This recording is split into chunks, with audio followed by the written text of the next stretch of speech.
Boker Tov à tous, on va continuer avec Nora Teilot Osefele et en fait on nous dit que pendant le Seder, la matzah elle va représenter et la Géoula, la délivrance, mais en même temps l'esclavage. Et on comprend que si on veut être libéré de quelque chose, il faut déjà être emprisonné. Si on veut être soulagé de quelque chose, il faut déjà avoir un poids sur soi. Et aujourd'hui, il y a un slogan qui dit No pain, no gain. Ça veut dire que si tu n'as pas de galère, eh ben, tu n'as pas de victoire. Et c'est pour ça que la différence entre une belle vie et une vie triste, c'est la perspective, comme on a vu hier, de voir les choses. Mais que quand on sait que c'est Hachem le seul qui dirige ce monde et qui contrôle les événements pour notre bien, on peut que se sentir en sécurité et accepter nos vies comme elles viennent. Maintenant, cette shira-là qu'on le dit, on l'a dit tous les jours, on l'a dit pas seulement à Pessah, et on voit qu'on doit se rappeler de la sortie d'Égypte dans notre quotidien, que ce soit le matin, que ce soit le soir quand on dit le schéma, que ce soit le Shabbat quand on fait kiddush, que ce soit quand on a fini de manger du pain, on dit le Birkat Amazon.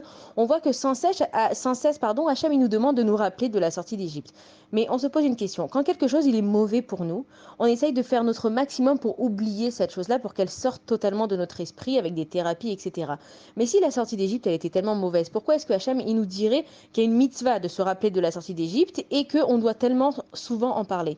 Et de là on apprend que ce qui s'est passé en Égypte, c'est que si les Égyptiens ils nous ont fait ce qu'ils nous ont fait, c'était que parce que Hachem il a laissé faire ces choses-là et que par ce mal qui nous paraît mal à nous, on est devenu un peuple. Hachem il nous a sortis avec 10 miracles extraordinaires. Tous les peuples autour, ils ont compris qui était le peuple juif. Et donc, quand les Bnei Israël, ils posent la question, ils disent Mi chamocha ba'ilim Hachem, qui est comme toi, Kadash Baruch Hu? Donc, c'est une question. En fait, c'est qu'il n'y a simplement pas de réponse. Hachem, il est unique. C'est lui qui dirige tous les événements.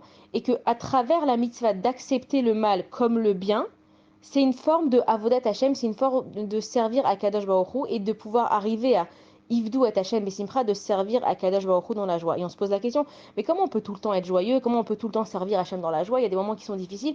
Et la réponse, elle est là, c'est que tout est une perspective de choses. Oui, c'est dur. Oui, tu te la galères, mais no pain, no gain. Kadosh Baruch Hu, il est en train de faire le maximum pour que toi, tu arrives. Il est en train de t'éprouver Hashem pour que toi, tu arrives au maximum de toi-même et que tu ressortes le meilleur de toi-même. Bonne journée à tous.